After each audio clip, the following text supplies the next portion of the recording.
Hoffa, for one segment of the American population, epitomized organized labor, working for the blue collar, the common man, giving him his rights, giving him decent wages and working conditions. But for the people that were involved in the protests of the 1960s that wanted change, that were progressive, that were liberal, organized labor had become, in a lot of ways, part of the problem. I mean, the sons and daughters of blue-collar workers who had gone on to get an education kind of looked askance at all of that. They didn't appreciate what unions really were about. What they saw were unions corrupting the system. And I think Hoffa epitomized that to them. On the other hand, he epitomized the champion for the common man, for the earlier generation of workers. Teamster Vice President Frank Fitzsimmons was running the Teamster show with Hoffa away in prison, and he was even more accommodating than Hoffa had been to organized crime.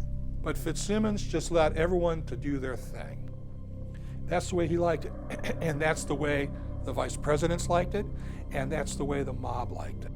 This union nor I am in the hands of organized crime. This union has nothing to hide on the general presidency of Frank Fitzsimmons. Many of these guys had feathered their own personal nests pretty well during the Fitzsimmons tenure. And the only thing that he was looking at that point was trying to get back into the leadership position with a union who didn't seem to want him around anymore. He really only had one thing on his mind, which was claiming back the Teamsters presidency. This was his baby, his joy in life was being the president of the Teamsters.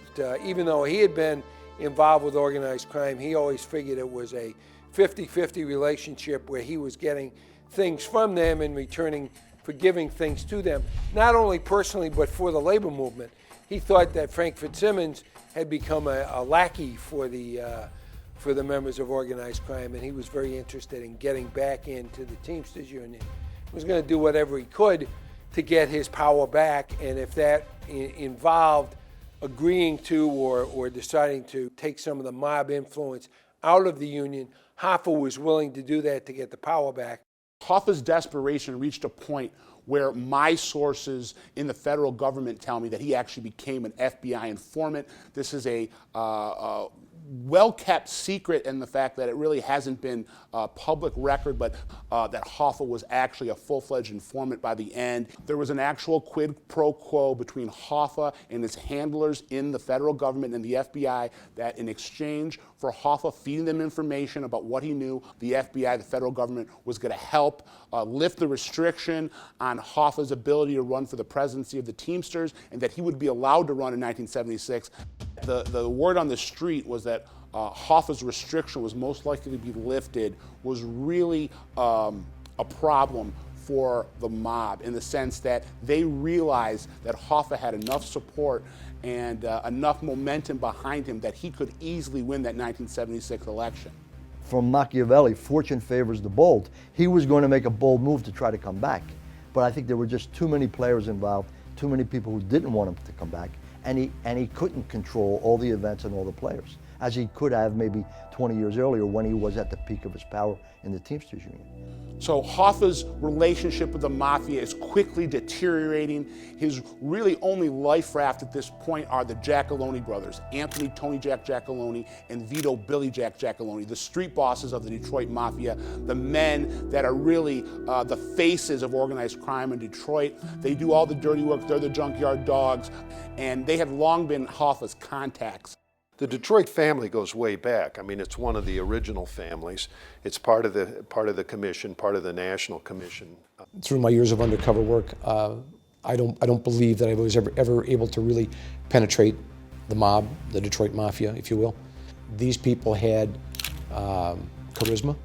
Some of them were very likable people. I think they were friendly, but from a distance, from afar. They were not the kind of people that would take a shining to strangers as part of their culture, their makeup. They don't deal with strangers. The mob knew the only way to get Hoffa out in the open was to lure him, and that lure was Tony Provenzano. Hoffa understood the only way that he was going to get the requisite number of delegates to take back the Teamsters Union in the '76 election was to make peace with Tony Provenzano, a man that he had actually put into power in the union, was very good friends with until they had a rather bitter falling out in prison. Hoffa knew he had to squash the beef. The Giacalones knew that that bringing Tony Provenzano to Detroit as a lure would be the way to get Hoffa out in the open, because Hoffa needed that support. I mean, there was a saying in Detroit that if you didn't know that person when he was sucking his mama's breast, stay away from him. Don't trust him. And that's the way they acted. They grew up together. They socialized together. They married one another. And they died together. Insulated, protected group by themselves. It was appropriate in Hoffa's mind that Giacalone would be acting as the go-between. Tony Provenzano's first cousin was Tony Giacalone's wife, where the Giacalone brothers were actually going to his house, I believe, on July 26th and July 27th, trying to get Hoffa to come out of hiding, if you will. He was very cautious about who he was dealing with out in the public, and they also wanted to ease his worries that he was in danger. Well, in fact, he was in danger, but the Giacalones were playing both sides of the fence at this point, and they arranged a meeting at the Marcus Red Fox for 2 o'clock on July 30th, 1975. Hoffa felt comfortable going to that meeting because he was told that both Tony Giacalone and Lenny Schultz would be at that meeting brokering the deal. Hoffa was willing then to bury the hatchet with Provenzano if Provenzano came to Detroit. The Giacalones convinced Hoffa that Provenzano was coming to Detroit, so they set that meeting for that afternoon. Hoffa lounged around the house for most of that afternoon, for most of that morning. He left around 12:30, stopped in Pontiac at a limo service that was run by a friend of his by the name of Louis Linto. People called him the Pope. He showed up there. Linto was not there, so Hoffa left him a message and took off to the meeting himself, and arrived at the Marcus Red Fox 1:45, 2 o'clock. He waited in the restaurant for around a half hour and realized that he had been stood up. Hoffa was frazzled by this. He was upset. He went across the parking lot to a hardware store and made 2 phone calls. The first was to Louis Linto at that limousine service to tell him that he had been stood up and that he was leaving, that he was upset about it. And then the second was to his wife.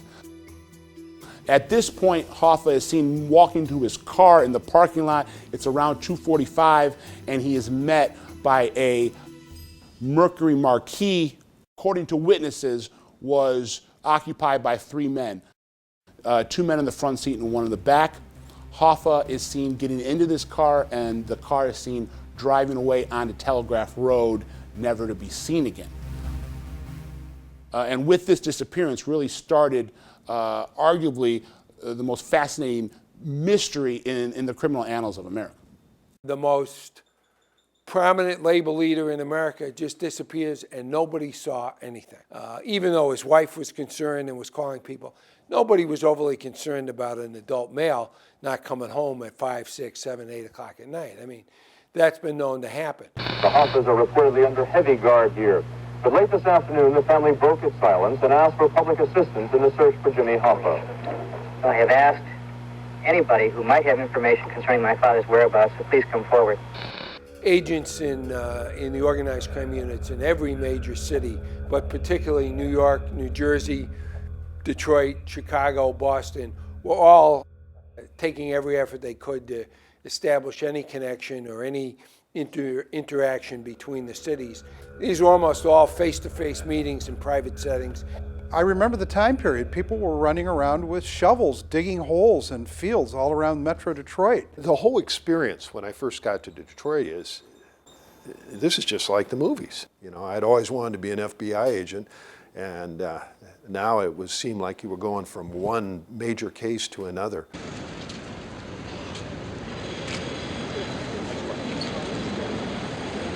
All of these whack job, nutty people would call me. And I finally got to the point with people when they called me who told me where he was. I just said, go get a shovel, go dig a hole. If you find anything, call me before you call the FBI. I think the feeling was that, you know, that we're going to throw all our resources at this, and our history is such that, generally speaking, you know, we get to the bottom of it. According to spokesman for the Organized Crime Strike Force, there will be a major announcement concerning the Hoffa case by the end of this week. I believe these guys were smarter than we sometimes give them credit for. And I think that when they picked the people that were going to get rid of Jimmy Hoffa, they picked people who they were 100% sure would never reveal what they had done. You know, they knew how they were going to get rid of the body before they whacked him. I mean, there's no doubt in my mind about that. So they weren't driving around looking for a place to go. They weren't going to say, you know, let's put him in this temporary space and then we're going to move him. They clearly had plenty of time to do anything they wanted with the remains of Jimmy Hoffa between the time they left the Marcus Red Fox and the time anybody fully started looking, which was 10, 11, 12 o'clock the following day. I believe this thing was planned out with precision. They knew who was going to do it, they knew how they were going to kill him, and they knew where they were going to dispose of the body. The reputation of Anthony Giacalone was that he was a brilliant man who could have run one of the big three, that he was that smart. Feared by the average person and well known to the media. He had a very imposing personal presence. At that point, he was notorious for dressing in a very flashy style. He was a man of very few words, but was someone with just the nod of his head could make things happen, such as people disappearing. The Giacalones, Joseph Giacalone and Vito Giacalone, were in yesterday, but speculation as to when you might be calling Anthony Giacalone. You're going to have to continue to speculate. I wish I could help you, but you know that I can.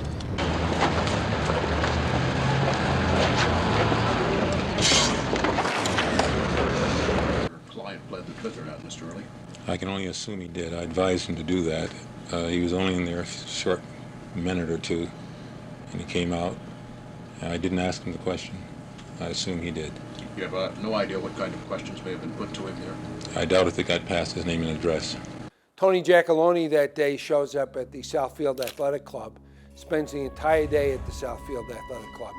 He was known by many people to be a very sort of surly, taciturn kind of guy, but he must have asked 50 people at the Southfield Athletic Club, they said, what time is it now? You got the time? You got the time? Never talked to anybody they didn't need to talk to, especially didn't talk to regular civilians on a regular basis. He was going around shaking everyone's hand, asking people what time it was, how their day was going, to establish an alibi for himself. According to FBI surveillance records, Jack Tocco, the acting boss of the Detroit family at that time, came from Macomb County to Oakland County to meet with Giacalone. Giacalone and Tocco were not very close. They did not meet face-to-face very often. The fact that Tocco was coming to Oakland County, coming to South Athletic Club that afternoon, really told the FBI and investigators that something very important had just happened. Chucky O'Brien was a surrogate son, if you will, to Jimmy Hoffa. He was also very close to Tony Giacalone. His mother, Sylvia Pagano, was a bit of a gun mole, one of those women that kind of got passed around the mob. She had a